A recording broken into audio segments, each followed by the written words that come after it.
All right, let's get started.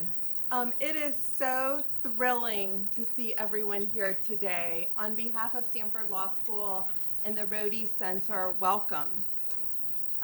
So Professor Deborah Rhodey, my mentor and dear friend for whom our center is named, who is a courageous access to justice warrior, used to say, "It is a shameful irony that the nation with the highest concentration of lawyers fails so miserably to make their services available to those who need them most." So on the criminal side of the docket, competent counsel is a right, but too rarely a reality. We have a world where, as Deborah used to say, it is often far better to be rich and guilty than poor and innocent. And on the civil side of the docket, there is no right to counsel, no right to get in, and the situation is arguably worse. So as many in the room know, in approximately 3/4 of all civil cases in state court, at least one party is self-represented. And beneath that grim statistic lies tens of millions of Americans who never make it into court at all. So the situation is undeniably grim, but there are a few reasons for optimism. One is that state courts are beginning to take the problem seriously. Reforms to address these problems are under consideration in a range of states as we speak, including Indiana, Alaska, Texas, and Washington. Another is that some organizations are perhaps belatedly putting the crisis high on their organizational agendas. Here I'm thinking of the American Law Institute, which has launched an important project with David at the helm. And the third is that there are extraordinary men and women who are working to address the problem and come up with meaningful and durable fixes. These include the many at the Legal Services Corporation who have long been committed to making the American justice system more equitable and more accessible. And it includes remarkable leaders, including many in this room, including John Levy, Ron Flagg, Kate Adams, and Tom Ehrlich, the former Stanford Law School dean and first LSC president. So we at Stanford Law School and the Rhodey Center are delighted to welcome you here today to celebrate the LSC's 50th anniversary, and we look forward to the conversation to follow.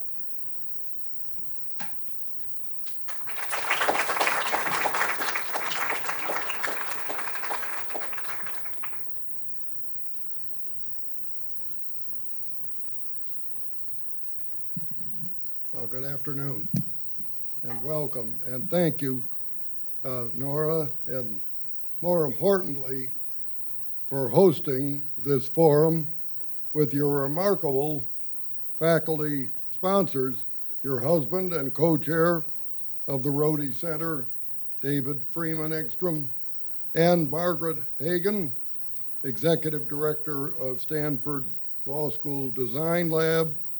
She's a veteran of many LSC events. And I want to also express our gratitude to the outstanding host committee, leading law firms who are helping to support this gathering. Many of you are members of our Leaders Council, and we're so thankful for everything you've been doing to support LSC. We'll be privileged this afternoon to hear from David Freeman Engstrom and our three event co-chairs, Kate Adams, Senior Vice President, General Counsel at Apple, Alexis Amescua, I hope if I pronounced it right, Amescua, anyway, a partner at Morrison Forster, and Colin Murray, North American CEO of Baker McKenzie. Our program also features a panel discussion of ways to increase support for legal aid, moderated by LSC's terrific president, Ron Flagg. He'll also deliver closing remarks. We will have an opportunity to hear recorded remarks from California's U.S. Senator LaFonza Butler, and U.S. Congresswoman Zoe Lofgren. And I guess later we will also hear from a member of our Leaders Council, Alex Miller, a longtime lawyer and now senior advisor at Visa. As Nora mentioned, today, the very first president of the Legal Service Corporation, and here we are 50 years later, and Tom Ehrlich is with us. Tom has had such a distinguished career, from being president of Indiana University, dean of Stanford Law School, but 50 years ago, without internet, without email, no cell phones, he helped LSC envision the national network that we have today and get LSC off the ground. And so I want to just say he's been a lifelong champion of legal services. Thank you for all you've done.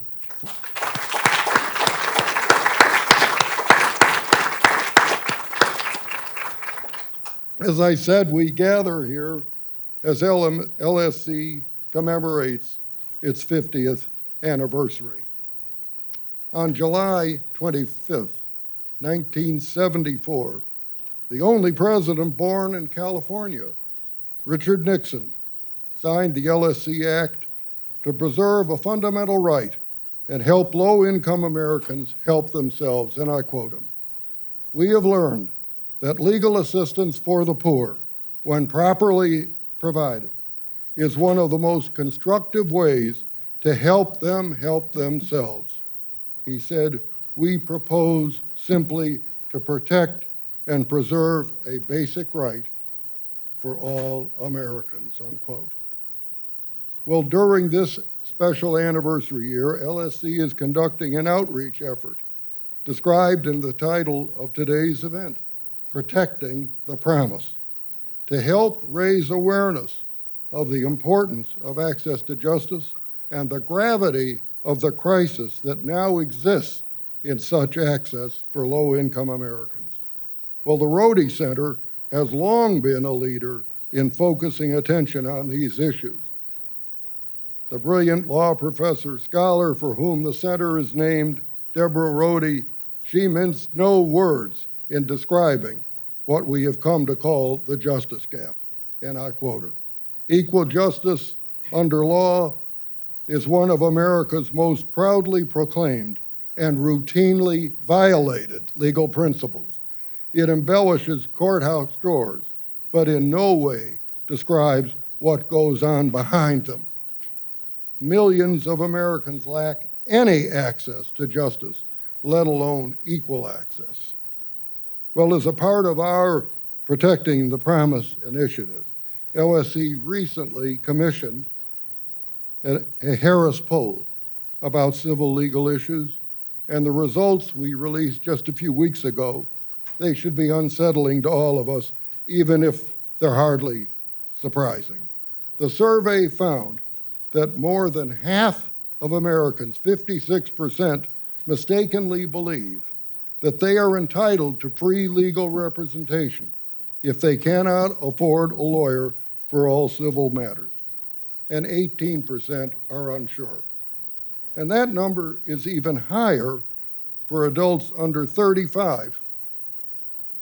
The coming generations believe 67% hold this belief that they are entitled to a lawyer, and the poll also shows that 59% of people who experienced a civil legal matter within the past 3 years didn't seek out any legal help from an attorney who could have been pivotal in getting their issues resolved, including 82% of older Americans who were victims of scams, and even half the people who were victims, survivors of natural disasters. This study confirms and deepens the findings of LSC's 2022 Justice Gap Report, which revealed that low-income Americans do not receive any or enough legal help for 92% of their substantial civil legal problems. and David and Nora, as reporters on important ALI projects, know all too well. When you add to this the fact that across the country, well over 50% of the civil matters in America's state court, over 50%, one or both parties are unrepresented. Well, that's causing a crisis in the administration of our courts. So you now understand the full extent of the crisis we have as a country in access to justice. And during the past decade, LSC's 11 outstanding grantees in California and the 119 others across the country, gosh, they have worked so hard to increase state funding, expanding the use of kiosks, portals, justice buses, trained paraprofessionals. They've helped create easy-to-use court forms. They're developing ways and are at the forefront of doing this to utilize the growing power of AI.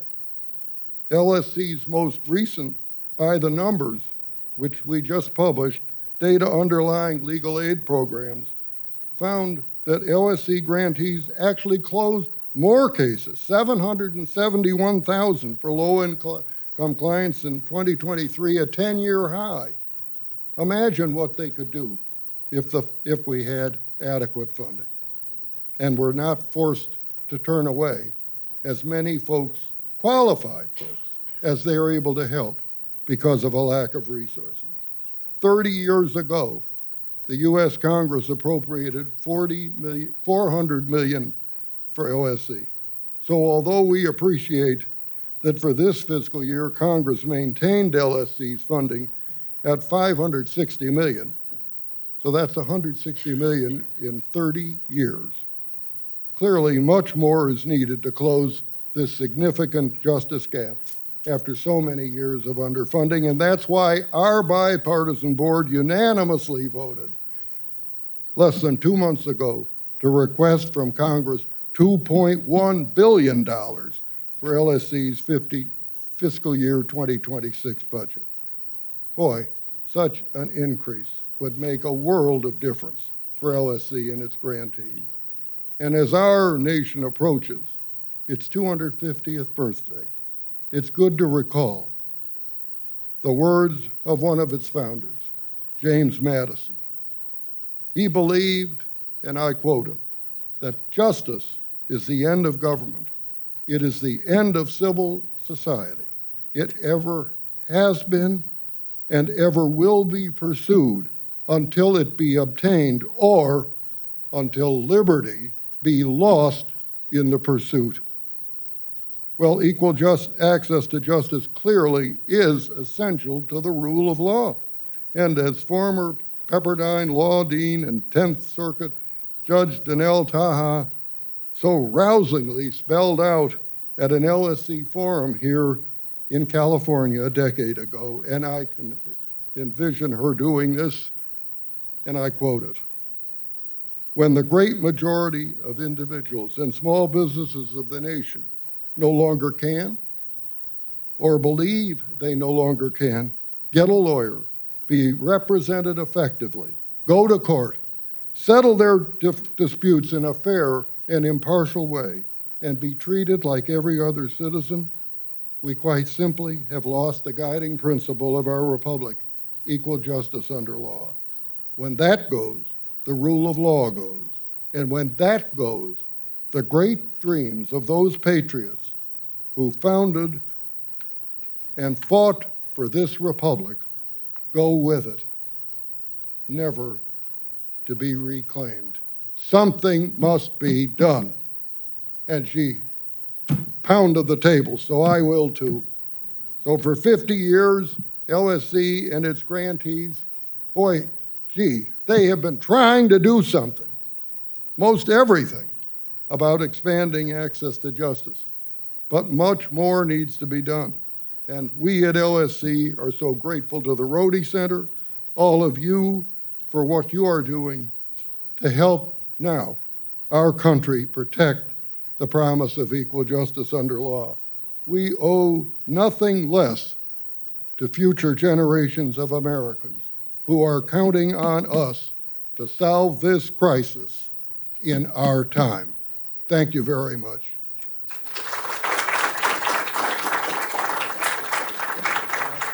I think I can move this microphone, and I will. I'm Ron Flagg, president of LSC, and I can say that even after 50 years, trying to fill the shoes of Tom Ehrlich is a tall order, and I'm fortunate to be supported by many people in this room and others back in D.C., but I'm honored to have this title. So we're here today. We've started out by talking about the justice gap, and John has alluded to it and fleshed it out. We're not serving over 90% of the problems faced by low-income Americans, and our grantees, several of whom are in attendance today, routinely turn away half of the eligible applicants who come to their doors. And this should be a source of shame and consternation for all of us. But the focus today is not on the justice gap, but on how to address it. And clearly, with numbers like those that I've just mentioned, we need to think big. We need to think about moving the needles. I will, as the president of the largest funder of civil legal aid in America, tell you that we need more government support, more money. But that's not what we're going to talk about today. What we're talking about today is other solutions to the justice gap in addition to governmental funding. And clearly, to do that, to move the needle, requires major changes in the civil dispute resolution system, major changes in how legal services are delivered to everybody, but particularly people living in poverty.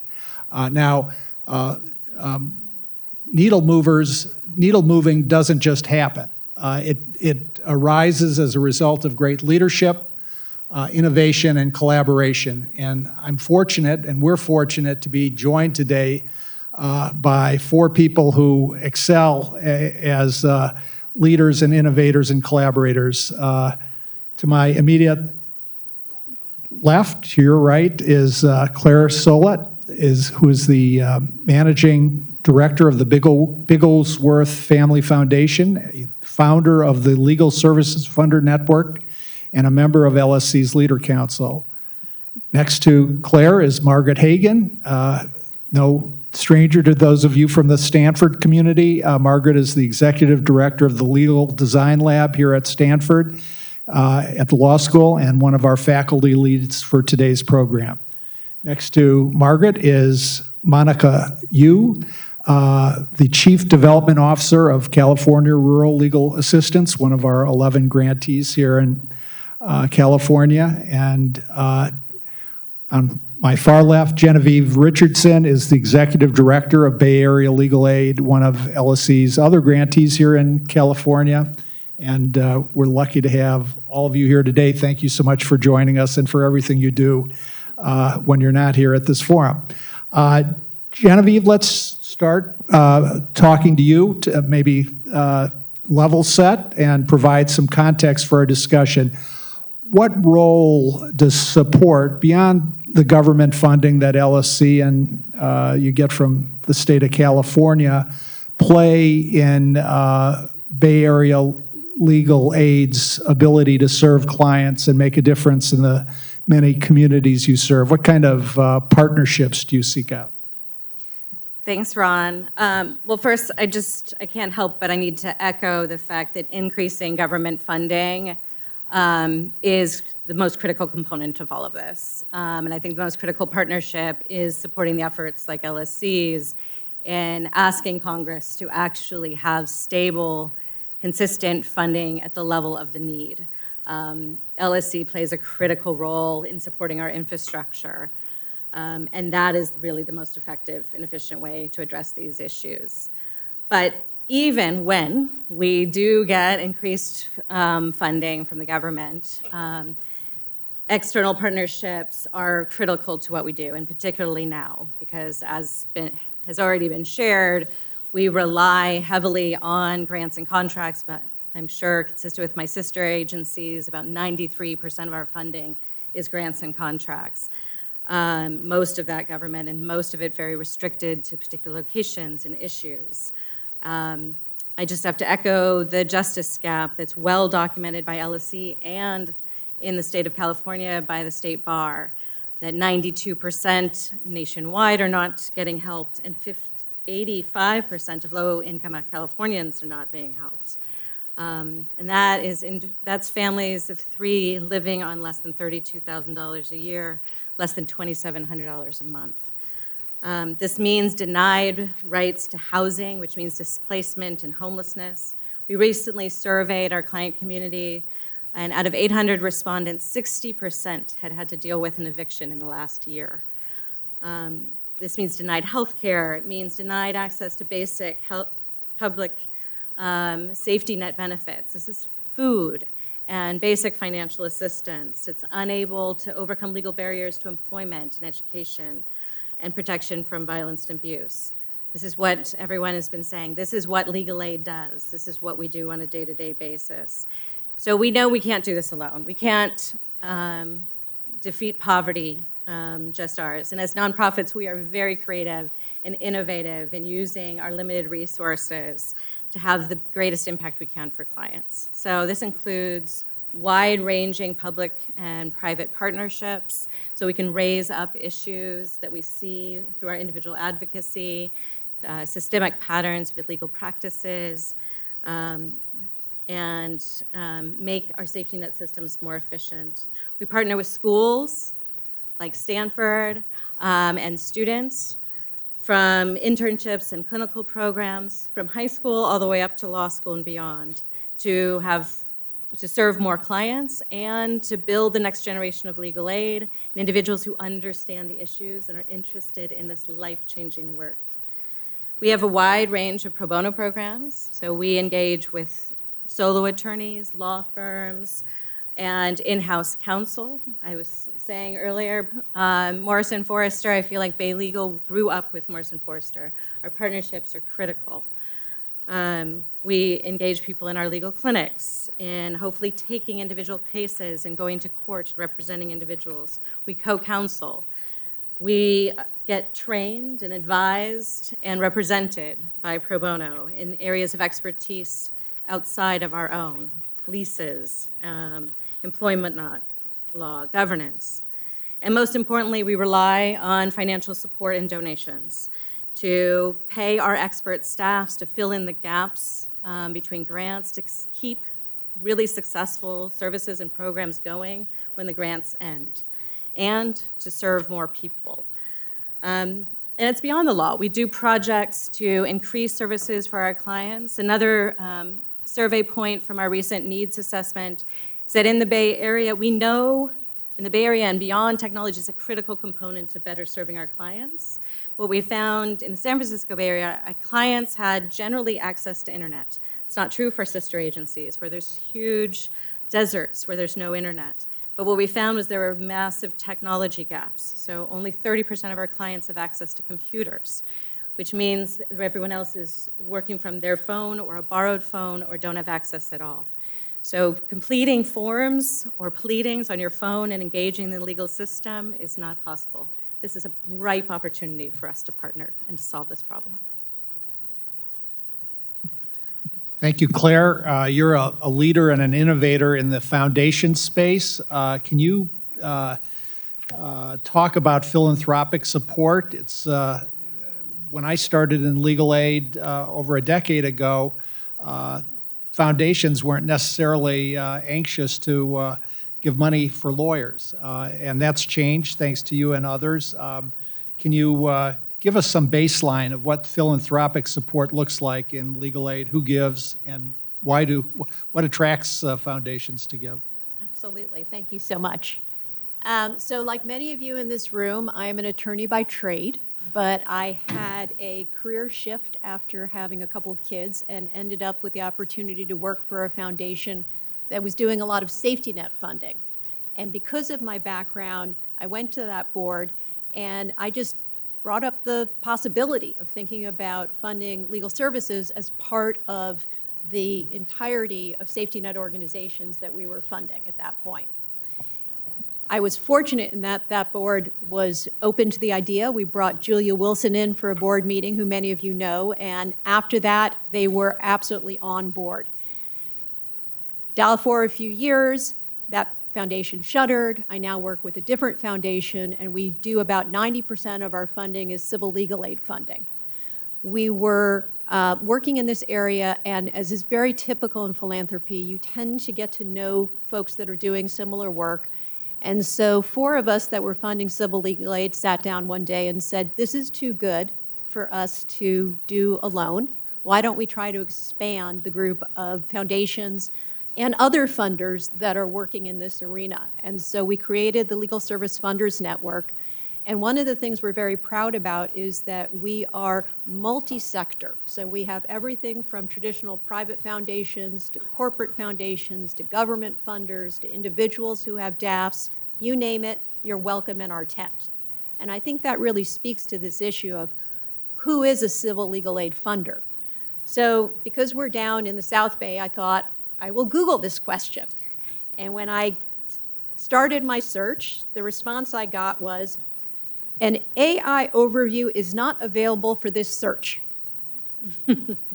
That's the first time I've ever gotten that response when I've done a search. Under that, they did list a few civil legal aid funders, and we have several folks from the State Bar who I will proudly say you were the very first entity that was listed.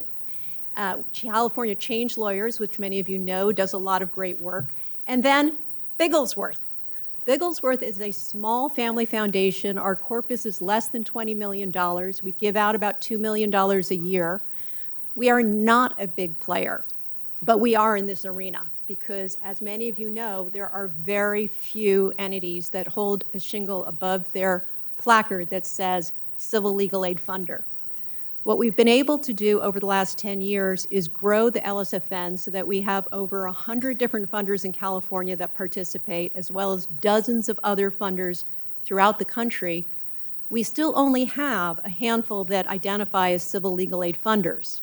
What we have are dozens of funders that fund immigration, that fund foster care, that are place-based funders. You name it, there is space for you in the civil legal aid funding world. And so that's really the mentality that we've taken when it comes to figuring out how to expand who wants to support this arena. And we found that some of our civil legal aid organizations have actually gone even further and have built very robust individual giving programs.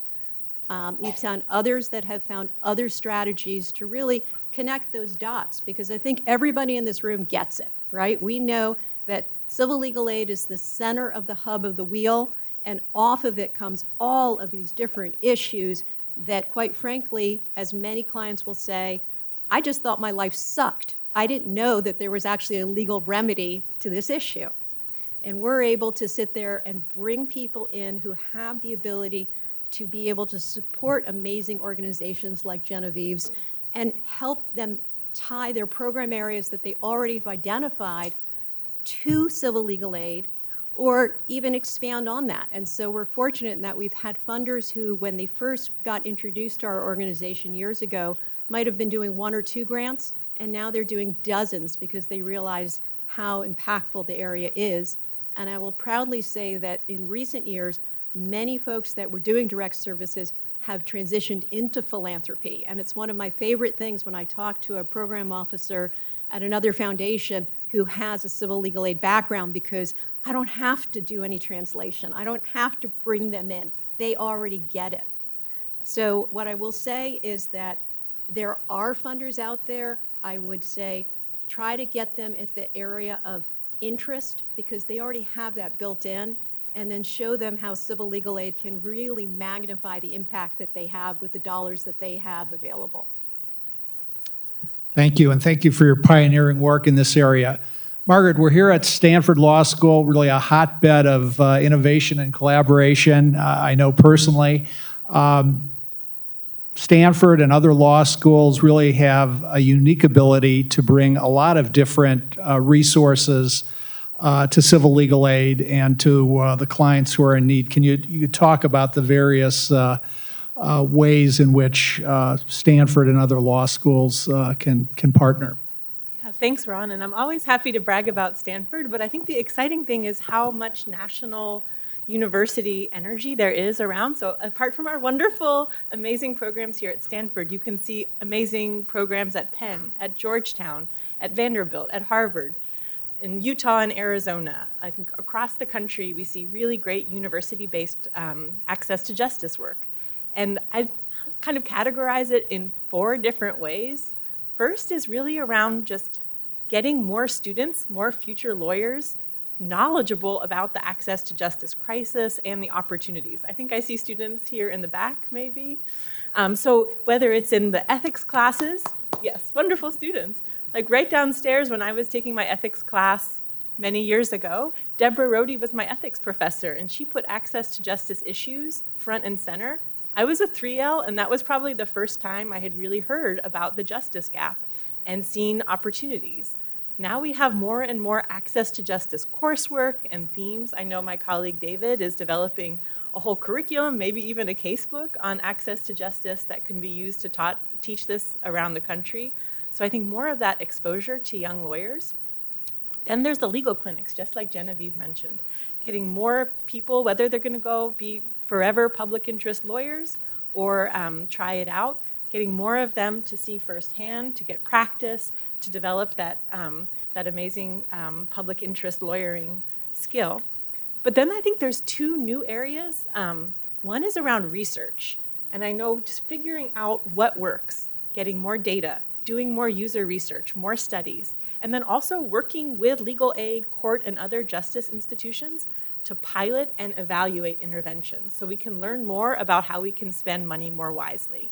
So that's the research. And I think built into that is this innovation work, that 4th area. And that's where we see so many new interesting university labs, law school labs, like the design lab I run, where we are working and we have the ability at the university to kind of take a step back and try to bring to bear strategy, cutting edge technology, innovative ideas, and be the partners to legal aid groups and court help centers to help them think kind of in a new way and develop new pilots. So I'm very happy that there's more universities in this space, though of course I'm very proud of our work here at Stanford. I'll brag about that, yeah. Well, thank you so much for being such a great partner and a leader in persuading others to become partners and show the value and the effect of the work that you do with legal aid. Monica, let's continue on the theme of innovation and partnerships. California Rural Legal Assistance has had great success with a corporate partner. Can you tell us about your work with Bank of America, how the project unfolded, and in particular, the impact of the work? Yeah, absolutely. So like Bay Area Legal Aid, I want to say 95%, 94% of our funding comes from grants. Many of them are also highly restricted grants. And so we're really always trying to look for opportunities to diversify our revenue sources. We feel like, the support we get from LSC and from the State Bar is wonderful and amazing, and the need is so great that we can't afford not to sort of pursue every opportunity, and that includes corporate partnerships, which historically we haven't done a ton of. And so our partnership with Bank of America, I think is successful for a few reasons. It started as a pro bono relationship. So we connected with them through a law firm that we have had like a long-standing pro bono partnership with. And we were able to bring them in as a pro bono partner by really, first just thinking about like the logistics of what would work for them. And so we were able to kind of identify a program area that worked in terms of a one-day clinic where their volunteers could come in, do some really great work, support us, support our clients, and then, move on back to their day jobs. So the commitment, like the shape of that worked really well for them. Second, I think the pro bono partnership was deeply meaningful and is deeply meaningful for the volunteers from Bank of America who come in. What we have them do, they're working in our rural reentry clinic.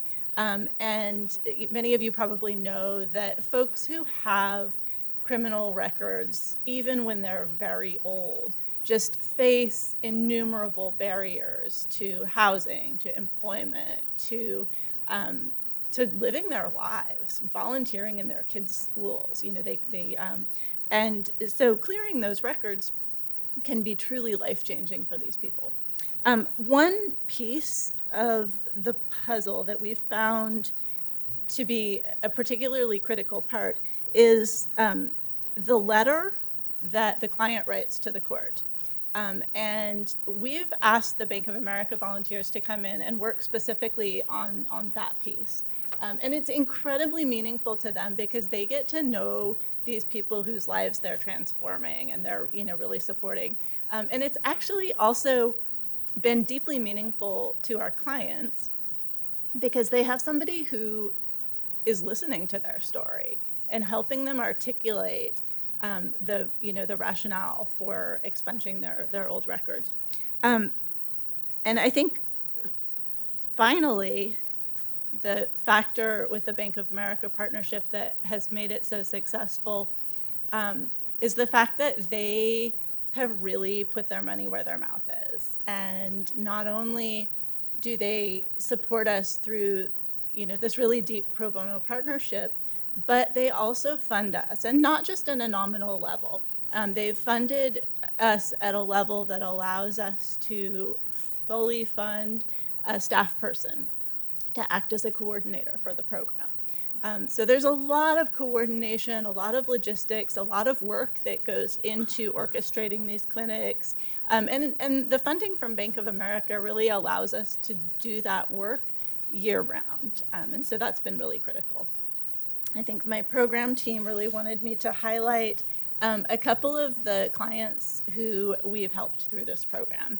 And so I'm just going to tell you about a couple. I had to take some notes here.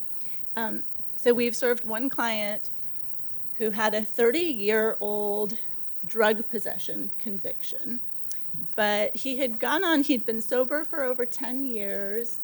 He'd actually, during that time, received his degree in theology and had become a pastor and was leading a congregation where he operated addiction recovery homes. So, really a person, giving back in the area that he had this deep lived experience. So we were able to help him remove that old conviction. We also helped a grandmother of 3 who similarly had been sober for more than a decade and had spent that time taking care of her 3 grandchildren. And as the grandchildren were growing older, she really wanted to become a professional caregiver. And her past record was holding her back from doing that. So we were able to expunge that record and really help her move on with her life. Finally, we helped a mom who completely transformed her life after becoming homeless and losing custody of her daughter. She went on to volunteer in the homeless shelter where she landed. And from there, she got a job at the homeless shelter and currently is a case manager at that homeless shelter, helping other people navigate the system and helping other people who, maybe have temporarily lost custody of children navigate that system to reunite those relationships. So really, really some cool stories coming from this program and, life-changing work that is supported by that partnership. Thanks. Monica, thank you. That's a great example of a very broad, comprehensive partnership involving both in-kind and cash contributions, which are having an enormous impact on people's lives. Claire, I'd like to try to generalize from the example that Monica just provided. You've spent a lot of your philanthropic career trying to persuade people of the potential impact they can have by investing in civil legal aid. How do you do that? What's the key? So one of the things that we're very intentional about with the LSFN is that we recognize that The different funders that participate all have their own priorities. So trying to convert an organization to becoming a civil legal aid funder is not going to be a successful approach. But helping them understand already what their priorities are can intersect with funding a civil legal aid organization is something we can do very effectively. And we have intentionally modeled ourselves. So, for example, we don't have members, we have participants. One of the reasons we do that is many of you in this room will say, oh my gosh, I cannot join another group. My board won't allow it, or we just don't have the time to do it. And so we want to make sure that it's very accessible at that level.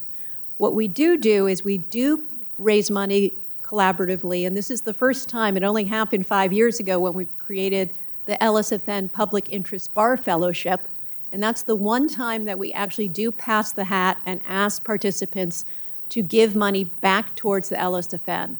The rest of the work we do for collaboration is very organic. So if I know two funders share a similar interest, that may be an opportunity for them to decide to work together in an informal collaboration.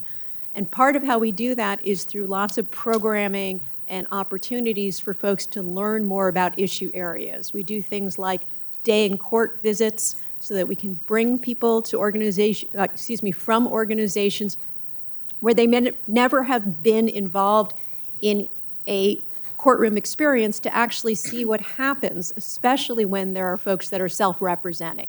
We also do lots of subject matter programming. So we just did one on SROIs last week. We've done it on care court.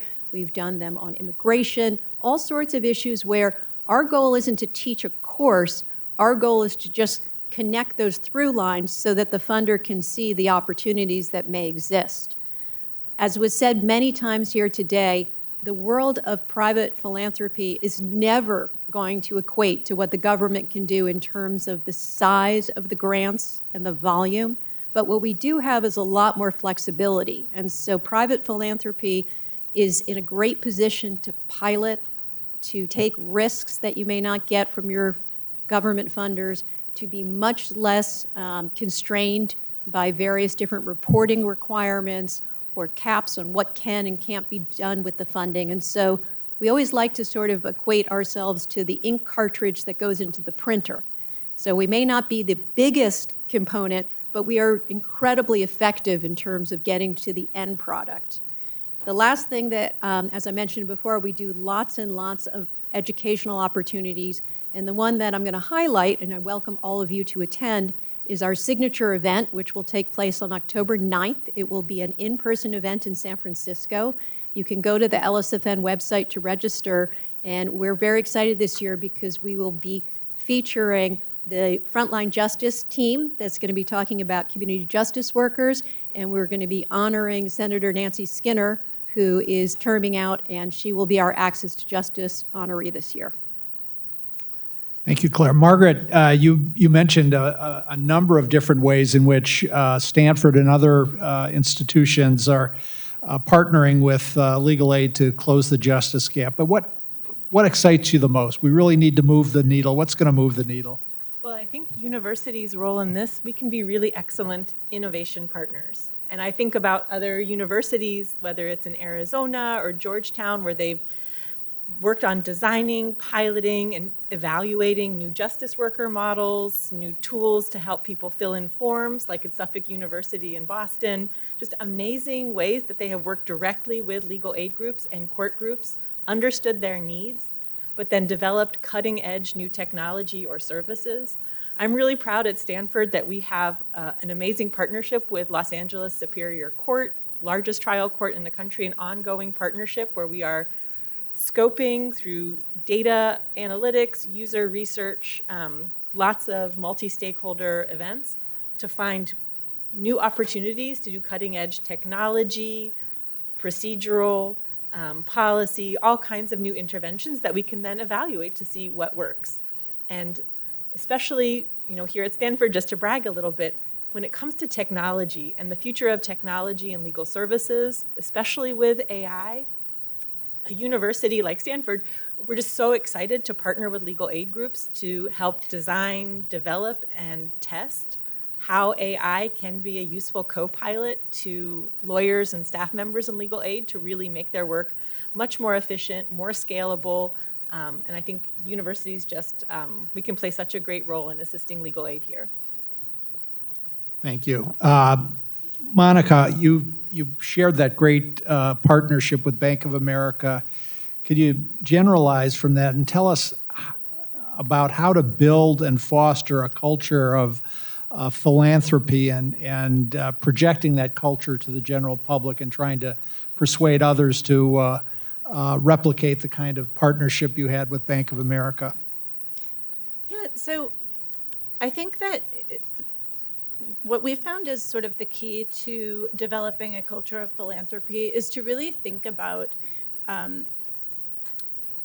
fundraising and philanthropy in kind of a broad sense, and to make those connections between pro bono and our communications and how we tell our story and our grant funding and our individual donor support. So we really try to bring all of those connections together. We were really successful this year, along with I think about 30 other legal aid organizations, in receiving significant gift funding from Yield Giving, which is the giving vehicle of Mackenzie Scott, who I'm sure many of you have heard of. And those gifts are really sort of transformative. And I mention it here because the way she's approached giving has so sort of shaken up the philanthropic landscape. Most funders, including government funders as well as most foundation funders, really require a pretty significant amount of restriction and reporting, and there's just a lot of strings attached.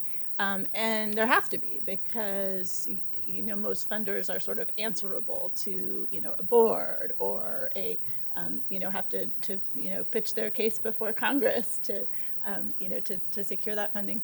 And so Mackenzie Scott's funding is really unique because she's just giving away all this money, and so she gives it away with really virtually no strings attached. And it's shaken up the landscape a bit, because I think other funders, even who do have to require some proposals and reporting and all of that stuff, are able to take a hard look at those practices and really think about, well, is there a way that we can approach philanthropy with a little bit more openness and a little bit more sort of trust of our grantees, so that they can just get down to business and do their work and spend. Not that I want to talk my fantastic grants team out of jobs, but we have 4 people on staff who are responsible for writing proposals, writing reports, and they do a great job. But we would rather direct more funding towards doing the legal work and less on reporting. And yeah, so I hope that kind of answers your culture of philanthropy. I think philanthropy in general is changing, but I would say collaboration and openness, and then moving outside of the spaces where we typically fundraise. We are a social justice law firm, and we really think of ourselves as lawyers doing legal work. And for some reason, we've boxed ourselves into thinking, oh, well, the only people that we can approach for funding are other lawyers. And when I think about that, I'm like, wait a second. We do work for farm worker clients, and clients all across rural California. And actually, anyone who eats should care about our work. Not just lawyers, everyone in the state of California and beyond. And so I think just, taking that really broad approach to philanthropy and to funding and supporting our work, it's everybody's responsibility. And I appreciated sort of the comments earlier that really connected this work to being fundamental to, our democracy, to our, rights as sort of human beings. And it really is a very, the broad context that philanthropy sits in. Well said. Thank you. Genevieve, you're our closer. Some final thoughts as someone who leads a team that is in the trenches every day providing direct legal services in your community. Reflecting on what you've heard today, where do we go from here? What do we as a community need to do to lean in and make the changes that are necessary to move the needle? I think the leaning in is the perfect description, and I agree with everybody on this panel. I kept noting our, addressing the knowledge gap, the interconnection of these issues, that we need to go beyond the legal community and make sure that everyone knows that legal aid plays a critical role in addressing poverty and homelessness, that both the immediate crisis, Bay Legal's goal, as I know my sister's agencies are, is to address the immediate crisis that our clients face and then dive into all the other legal problems that led to that. We work alongside, we can't do it without our shelter partners and our food banks and everyone else who is part of this. And that includes our technology partners, our schools, our corporations, being part of that. The California Justice Gap Report cites two major pieces. One is a service gap, which is the lack of resources, and the second part is a knowledge gap. As Claire talked about, half our clients don't know that their problems can be solved with legal help. And one of the things that's echoed here is we need to broaden that knowledge gap and connect to others about the lack of resources for legal aid and the critical part that we can play in partnering in addressing the missions that so many of us have, and do that with innovation. I am so proud to be an executive director of Bay Legal and to support incredible experts, attorneys, and advocates who change lives every day. And I've sought out different positions throughout Bay Legal to always get to this challenge. How do we increase services? How do we have greater impact? And I'll say in the middle of COVID, I actually, ironically, had a little bit of hope that the country was looking around and seeing the crisis, right? And understanding we were going to see a fundamental change in an investment in addressing these issues and addressing everyone having access to health care, right?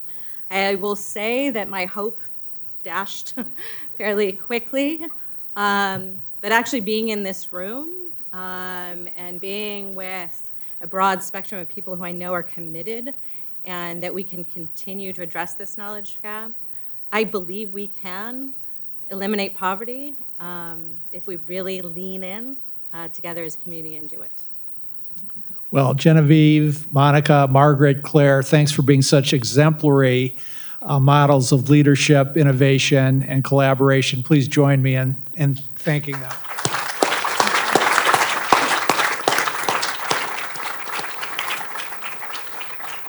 It's now my pleasure to welcome Alexis Amezcua, the partner at Morrison & Forster and one of our esteemed co-chairs for today's event. Please join me in welcoming Alexis.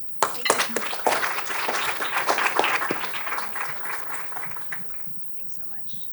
Great job on the last name, too. Thank you. So thank you all for the opportunity to speak with you for just a few minutes. First, some gratitude to Ron and the panelists for this really interesting and engaging conversation. Thank you to Stanford and the LSC teams for coordinating this event. I'm a Stanford Law School alum myself, and to see some students in the room is really heartening. Thank you to Kate and Colin, co-sponsors for this event, and for the invitation to be part of it, because this is a critically important issue, and it's one that's very personal to me. As the descendant of immigrants, I know firsthand how access to justice can shape a life, can shape a community. I think often of my grandmother, in whose memory I do so much of my pro bono work. She spoke only Spanish. She was not a lawyer. She was a single mom to 4 children, and she held down as many jobs as she could. But she did have a car, and she knew a couple lawyers. So there would often be lined up outside her house in our neighborhood in Santa Ana and down in Southern California, folks from the neighborhood who needed grandma's help, or as she was known, abuelita's help. And she'd pile them in the car and she'd drive them off to legal aid and social justice organizations, whatever the issue. Wasn't even necessarily a lawyer issue, but she just said, get in the car and I'll drive you down the block and let's see if we can get you some help.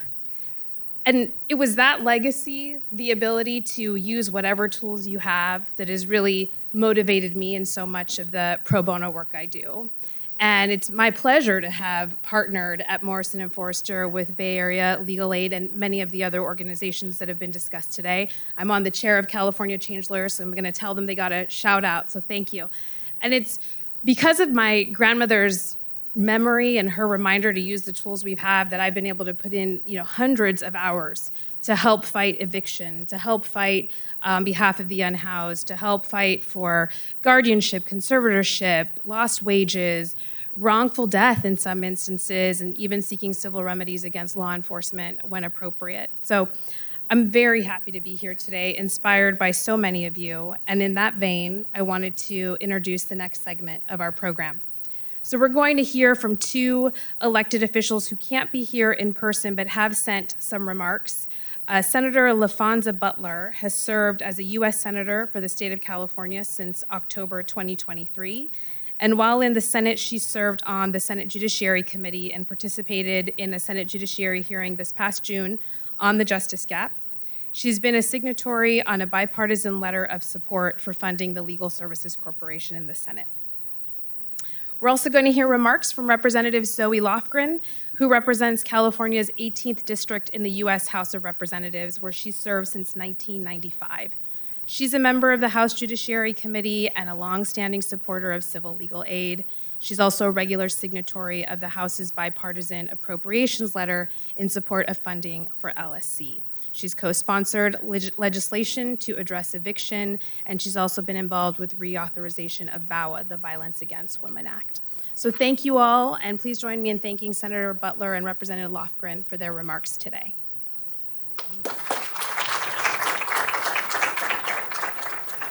Congresswoman Zoe Lofgren, representing California's 18th Congressional District and a proud Stanford University alum. I'm also proud to be a long-time supporter of Legal Services Corporation, LSC, and briefly tell you about that today. Thank you for including me, by the way, while I'm in Washington virtually. As you know and are discussing during this forum, there are serious inequities in our justice system. I've long known that LSC and its grantees help provide balance and fairness. LSC allows Americans to exercise their rights. Navigating the civil court system can be tricky, and Americans are not entitled to free counsel, even though, troublingly, more than half the population mistakenly thinks they do have a right to an attorney. And having legal assistance can make or break your case. In some cases, can change the course of someone's life. So the stakes are high, and yet serious gaps in legal support keep growing. LSC studies the justice gap, and it's alarming that the most recent results show that low-income Americans did not receive any or enough legal services for 92% of their civil legal problems. That's up in recent years from 86% in 2017. So what can we do? As a lawmaker, I've been joining with a bipartisan coalition for years calling for increased funding for LSC. LSC provides essential legal support, and Congress has to do better. We have to do a better job increasing annual appropriation allotments. Right now, and again, as you may already know, the demand for LSC services far, far outweighs the corporation's ability to assist low-income Americans. As you discuss ways to improve access to justice and to close that ever-growing justice gap during this forum, please know that on those topics you have a strong partner in me and in the House of Representatives, I hope, next year. I look forward to hearing about your conversations, particularly your ideas about increasing support for legal aid during your panel discussions. And again, thank you for including me today through this video. I'm just sorry I couldn't be with you there in person.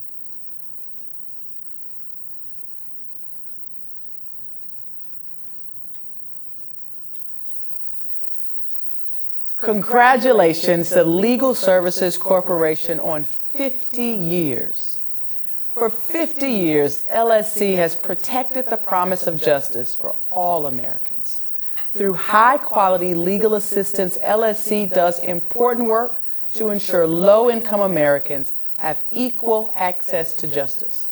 This should be a nonpartisan issue, as everyone, regardless of political affiliation, deserves to have representation in civil cases. Our country is founded on the principle of equal justice for all. However, over 90% of legal needs for low-income Americans are not being met. Without the promise of equal justice, the people with the least amount of power struggle to exercise their right to housing, obtain veteran benefits, keep custody of their children, or stay safe from domestic violence. Earlier this year, I signed on to a bipartisan support letter that ensures LSC can continue to provide important legal services to those who need it. I'm working in the Senate to ensure equal justice for all applies to all Americans, not just to those who can afford it. And I'm proud to join LSC in commemorating this milestone anniversary and renew my commitment to the cause and provide high-quality civil legal assistance to low-income persons.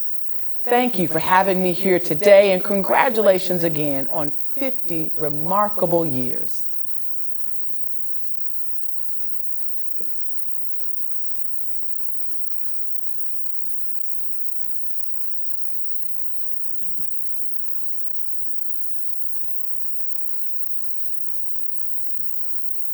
Hi, everyone. I'm David Freeman Engstrom. I want to start by saying that it is truly an honor to be here with you all today and to make Stanford even a small part of LSC's 50th celebration. Too tall for this. There we go. All right. It's also just such a pleasure to get the chance to meet in person for once, John Levy and Ron Flagg, who spend most of their time on other coasts and other places, and whose leadership at LSC has just been so inspiring. Also, great to connect with heroic legal aid lawyers from around California. So Genevieve, Monica, Selena, I'm sure I'm missing many, many others. I look forward to connecting with you, but thanks so much for being here. Finally, it has been a delight to meet Kate Adams, who is not only a true leader within the profession, but she's also someone Nora and I want to meet because we have some questions about our kids' screen time settings on our phones. Kate also became my new favorite person because as I was approaching her just before the event, I overheard her say, wow, these law professors seem so young.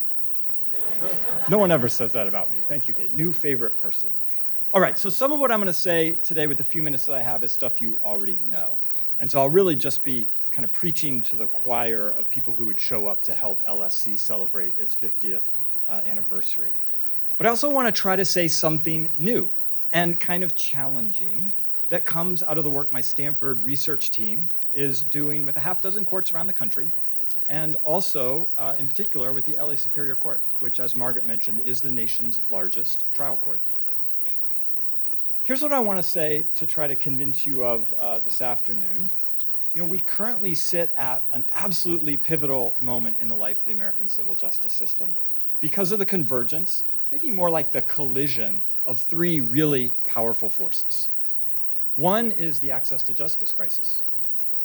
Another is deep anxiety about the future of the legal profession, including mounting efforts to relax the usual rules that say only lawyers can practice law in order to make room for other types of legal services providers.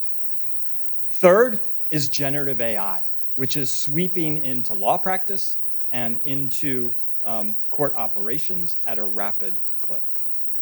And at this pivotal moment, we for sure should be thinking hard about the role that different institutions and stakeholders play, whether that's legal aid, courts themselves, or a fast-growing set of non-lawyer legal services providers, particularly software-based ones. But in my view, the real work is not just thinking about the roles that any of those actors might play in isolation. It's the relationships between them and their ability to settle past differences and move forward with constructive plans that I believe, more than anything, is going to determine the future health of the civil justice system.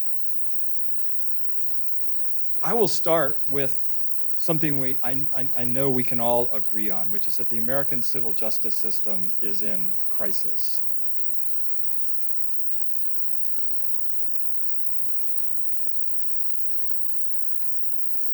Do I go one more forward, maybe? Uh-oh.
Sorry about this.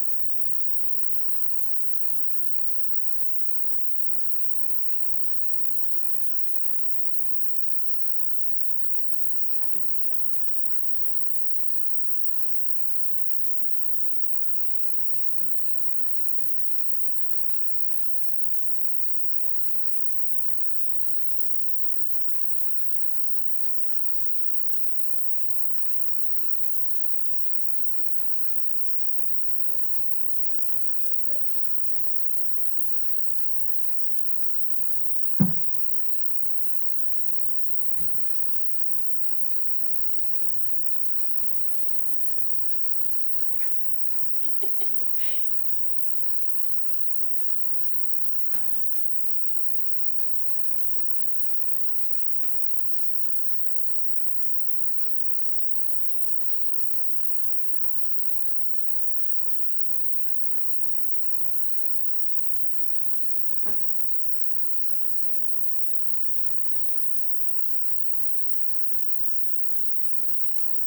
Apologies, everyone, and thank you for your patience.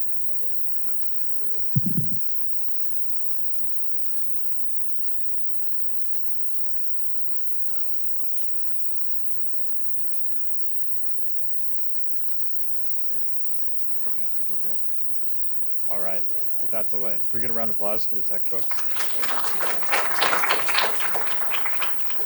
As I was saying, I'll start with something I know we all agree on. American civil justice system is in crisis. In roughly 3/4 of the 20 million filed civil cases in state courts each year, at least one side is self-represented. And these are often significant, even life-altering moments. Many are debt collection actions, which can lead to wage garnishment. Evictions and mortgage foreclosures, which can lead to homelessness with rippling consequences for family and job stability. And family law matters, whether child support enforcement actions, which can leave children in poverty and parents unfairly incarcerated, or women seeking domestic violence restraining orders. Such large systemic gaps in access to legal services limit who can vindicate their rights, magnifying disparities based on income, education, race, gender, and ethnicity. They also, I believe, strain our democracy by fueling resentment and civic distrust. Now, if you'll indulge me, I'd like to tell you about some of the things we're working on here at Stanford to address this crisis. One of the things we're working on is what some call regulatory reform. This is the growing efforts around the country to relax the rules that say that only lawyers can practice law. Those efforts have steadily gathered steam and are now officially a movement. Here at Stanford, we did some of the first real empirical work on what happens and what kinds of legal innovation emerge when you relax those rules by looking at the first two states to do it, Utah and Arizona. That was at the 2-year mark. We'll soon publish a follow-up report that looks at 4 years of innovation in those two places. I also sat on the State Bar Working Group here in California a couple years back with some folks in the audience. It was tasked with making a recommendation to the bar, to the California legislature, and to the California Supreme Court about how to responsibly relax those rules. And so when the working group was unceremoniously shut down by the judiciary chairs here in California, Nora and I wrote a slightly intemperate slate piece expressing our dismay. So earlier this year, we at the Rody Center co-hosted a gathering at RAND down in Santa Monica with representation from all 3 branches of government here in California. And the hope is to try to kickstart that reform debate. So stay tuned on that. I think as some others have mentioned, I'm also proud to be leading the American Law Institute's project on high-volume civil adjudication. That's the ALI's first real effort to get involved in access to justice issues. And I can say that we've benefited tremendously from the feedback and wisdom of legal aid leaders and lawyers around the country, including John Levy and Ron Flagg, and the fabulous Colleen Cotter of the Legal Aid Society of Cleveland, and they're all part of the really important advisor group for that project. What we're perhaps most excited about right now is the work that we've done and are doing with what's called the Filing Fairness Project. 3 years ago, Margaret Hagan, Mark Chandler, who's over there, he had just stepped down as general counsel at Cisco, and I started the project by gathering together 6 state partners to think about how to make court systems more accessible to self-represented litigants, and in particular then to legal tech providers who might want to serve them.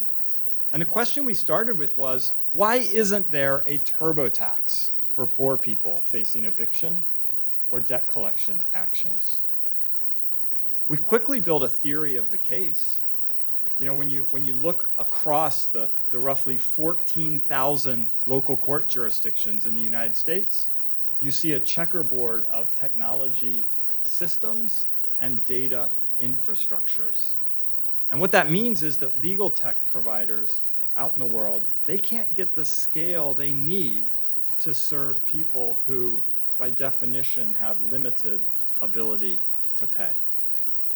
And so we've been working with the state partners to think about how to standardize court technology systems and lower the barriers to e-filing to make it easier for legal tech companies to serve people who would otherwise go without help. And we synthesized our findings in what we think is a really helpful toolkit of kind of guidance for courts around the country. The Filing Fairness Project's latest venture is just as exciting. So back in January, the Los Angeles Superior Court and our Stanford research team, which includes the Rody Center and also Margaret Hagan's Legal Design Lab, announced a major collaboration. And we spent the last 6 months studying court data and also some data we collected ourselves from court users, from court staff, and from legal aid providers. What have we learned? The answer, of course, is lots. But let me focus on 2 particular learnings that I think connect really nicely up to what I see as some bigger challenges here. Here's the first. You know, the LA legal services ecosystem is highly diverse. In fact, it's a chaotic mix of legal aid, various types of non-lawyer services, and software. It's also highly dynamic. And in particular, it's currently plainly shifting in a DIY, a do-it-yourself direction. That means, in other words, that the whole ecosystem is shifting to the left on this slide. And indeed, more and more Angelenos and more Americans have access to ChatGPT or one of the other LLM-based tools. And they're using them to get something that looks an awful lot like legal information and even advice. And you know what? It's basically free. Some of that advice is really good. A lot of it is really bad, which led the National Center for State Courts to warn at what they see as a gathering sea of junk. That's a first finding. I'll come back to that in just a moment. Here's the second learning that I want to share with you, just that court staff are beleaguered and they're straining under rules that prevent them from playing a more active and affirmative role with self-represented litigants. In a sea of junk, courts may be one of the few authoritative and trusted sources of legal information for self-represented litigants. And courts also have unique access to information about what works and what doesn't. And yet, courts and court staff feel hamstrung in terms of what they feel they can do and what they can say. Referrals are a particular pain point. Staff are inundated with requests, but they don't get centralized guidance from the court about what they can do, and they feel handcuffed by the UPL rules. Courts all over the country are thinking about this right now. Just how much can our clerks do, and also how much can our websites do, especially with the coming of generative AI. So based on what we've learned so far, we now have a set of discrete proposals before this fabulous court. They include things like a revamped courtesy notice that goes out to everyone facing an eviction action. And we did that because legal aid lawyers in LA told us about all the ways that self-represented litigants are misreading the existing document. Our proposals, though, also include various forms of automation that some of the more innovative courts around the country have started to develop. So, for instance, we've started to design an AI-based compliance tool that can perform what are sometimes called document prove-ups to ensure that default judgment is legally appropriate before it is entered against a no-show defendant in an eviction or debt collection action. That, by the way, is the paper version of the prove-up document that staff currently use, and apparently it takes them about 30 minutes a pop to do those prove-ups. We've also started work on a generative AI-based courthouse front door, where a self-represented litigant can come, enter a plain language description of a civil legal problem, and get back actionable information and access to needed services, such as form filling and form filing tools. Finally, there's what we're calling a triage referral tool that would sit on the court's website and be made available in other places via QR code, like the one I showed you on the courtesy notice.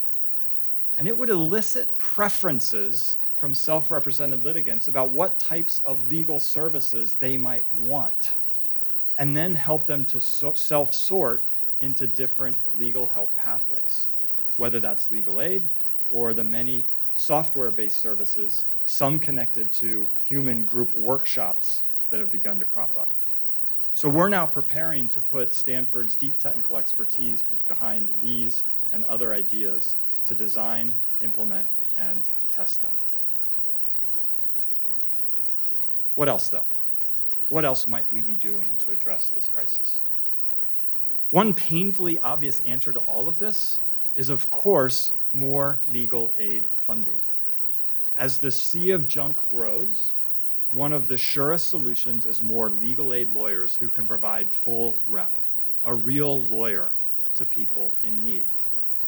And it has never been more important than it is right now, with the system digitizing all around us, to have human boots on the ground and human lawyers on the ground to monitor and hold power to account. A second answer is the work Margaret is doing.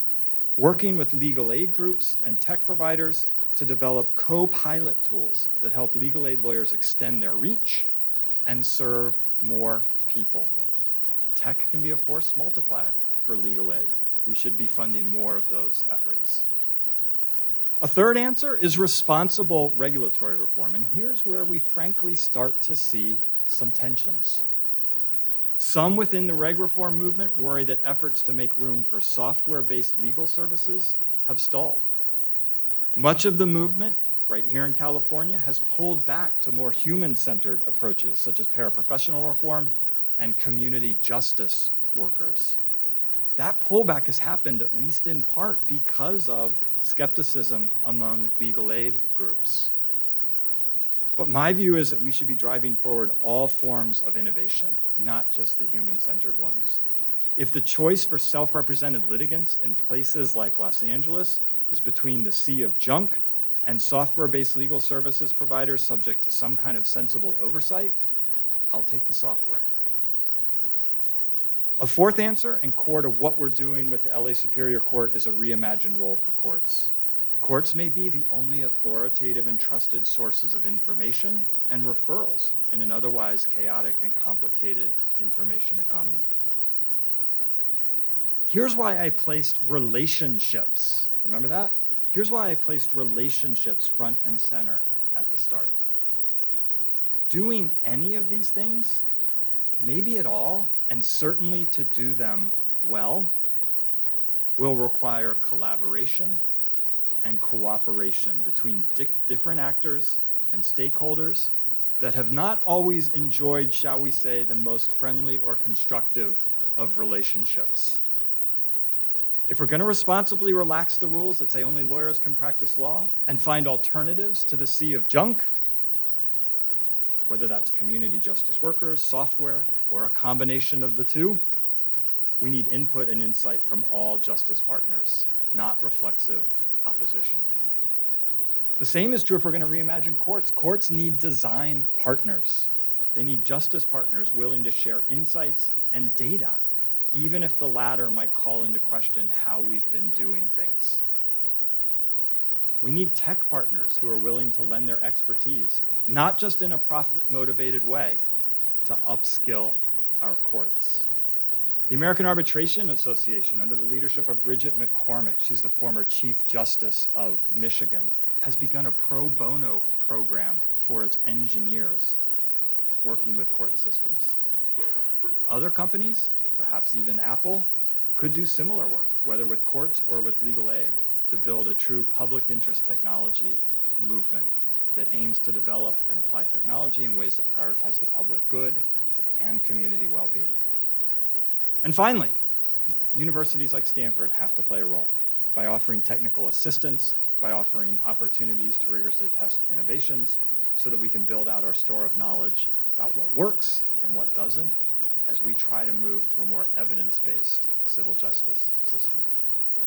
And so I think that events like this one that bring together what for 50 years and counting has been the world's greatest supplier of legal services with one of the world's great technology companies and also one of the world's great universities is a perfect occasion to resolve to work together to shape what the next chapter of the civil justice system can and should be. So thanks for listening. Happy 50th to the Legal Services Corporation, and thank you.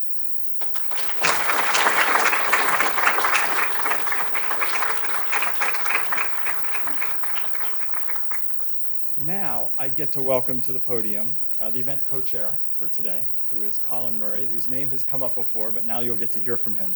He is the North American CEO for Superfirm Baker McKenzie. So thanks, Colin, for saying a few words to us. Thank you, David, very much. Thanks. Fascinating presentation, and I can't agree more with the call for innovation and reform in the industry to, as you said, help clear out the junk. I would go with innovation as well.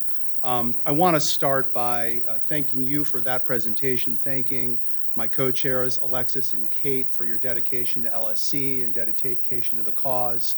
And I'm just going to share a few remarks before I turn it over to Ron. I don't want to stand for too long in between Ron and the reception. I did want to say that I thought Margaret's, Professor Hagan's comment about the work that's being done at Stanford and other law schools in clinical programs to help people is really important as I look out and see all the law students here today. Never underestimate the verve and drive of a law student when they get their hands on their very first case. My very first case was in a legal clinic at Georgetown, and I think we tried that case like it was the Scopes trial. So I hope the law students here can relate to that comment. But I then went, after law school, I became a criminal prosecutor and then ultimately a criminal defense lawyer. And there was a remarkable statistical coincidence in my criminal career, which was that all of the defendants I prosecuted were guilty and that all of the defendants I defended were innocent. But setting that aside, at least in criminal cases, defendants have a right to a defense. Through Gideon versus Wainwright and the Sixth Amendment, they do have that right, but as has been commented, noted by Genevieve earlier, over 90% of our litigants do not have that right. As David just pointed out, we are desperately in need of legal representation, thus the importance of the work that's being done here today. One of the benefits of my job as the CEO of Baker McKenzie is seeing the incredible work that our lawyers do to help people in need. It's the same kind of work that's being done at Sidley, Morrison and Forrester, all of the great firms who are represented here today and beyond. I want to give a shout out to our North America Pro Bono Director, Jackie Pampel. If there is a wall, she will run through it, and she gets our lawyers fired up to help homeless children, domestic violence victims, undocumented people who came to this country trying to find a better life, protecting the rights of the LGBTQ+ community. And every time I see the work that's being done, which does have a material positive difference in the lives of people in need, while I briefly think to myself, wow, this is incredible work, I also have in the back of my mind sort of this nagging question, which is, what if we had not been there in this case? And we all know the reality to that question is, the answer to that question is, they really wouldn't have a fighting chance. And that's really sad. Now, this is highly anecdotal, but in my personal experience in civil courts, there's two kinds of judges. One kind of judge, and when I say that, two kinds of judges dealing with underrepresented litigants. One kind of judge is the kind of judge who wants to get the case out of their courtroom as fast as they possibly can on a technicality if need be. I'm sorry, but you didn't file your separate statement of undisputed facts, so see you later. But there are a large number of judges who will try to help. There are limitations, as David noted, in terms of what can be said by the court and the court staff. But this is a real problem, and the burden of on the courts right now is really significant. And so I would ask all of you to do what you can to support LSC. As we come into the 50th anniversary, please donate your time. Please donate your money to this wonderful cause. So without further ado, I'll hand it back to Ron. Thank you.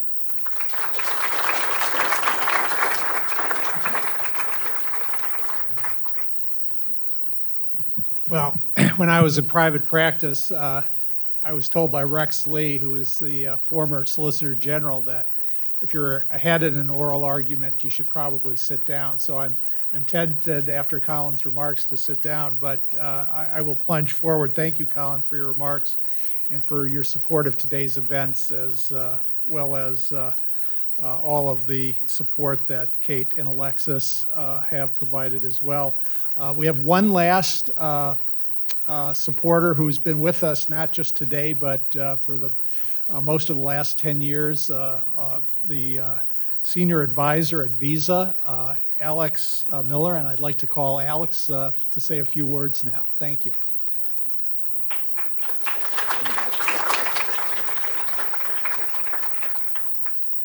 All right. Thank you, Ron. Thank you, everybody. What a great set of sessions. It's hard not to come away thinking, being daunted by the challenges that face everybody. And yet, you know, it also seems like there's amazing opportunities. I do agree we're at an inflection point if you look at technology and other tools that we can have. It would be wonderful to be here 10 years from now and I have some amazing stories of victories of how access to justice was expanded by the efforts of all of us in this room and many others. Let's just start with a personal anecdote. As Ron said, I've been involved with LSC for a bit. I spoke at the 40th anniversary, so 10 years ago, about now, up in San Francisco. And that was my introduction personally to LSC. For those of you who know John Levy, about a week later, I got a call at home, and we started talking. And my father went to the University of Chicago Law School and was taught by his father. My brother went to the University of Chicago Law School. Also, I'm a graduate of Stanford, so don't worry. This isn't... Anyway, if you know John, I think we were on the phone for an hour and just caught up about family and everything and values. And it ended with him describing this concept of a leaders' council for corporate participants, which was just a fantastic idea. And it's been thriving and hopefully a valuable contributor to the efforts of LSC over the last 10 years. Why do corporations get involved in pro bono? Real simple. It's an ethical obligation. That's an easy one. It's good business to be a member of your community and make sure that you're contributing to your community. We find at Visa it's a big engagement piece for our legal department. We have a thriving pro bono program. I'm the chair of it. It's my favorite part of the job. I don't tell my boss that, but the great thing is whenever somebody comes to me with an idea for domestic violence clinic to help veterans, to help a new business with the tools of, just to get a business started, you'd be shocked at how helpful it is for someone to have a lawyer just to navigate some of the basics. And my job is just to say yes every time someone comes to me. And so that part is wonderful. People coming through law school, young lawyers, in addition to young business people, are looking for places to work that have a purpose. That is over and above what this generation of up-and-coming folks wants. And so delivering on that by providing an opportunity to support your community is a critical part of that purpose. So I'll just close by saying, if you get through these amazing sessions, many of you are probably thinking, well, what can I do? This is great. What can I do? And I'll just leave with the answer, yes. Just get involved and do it. Thank you.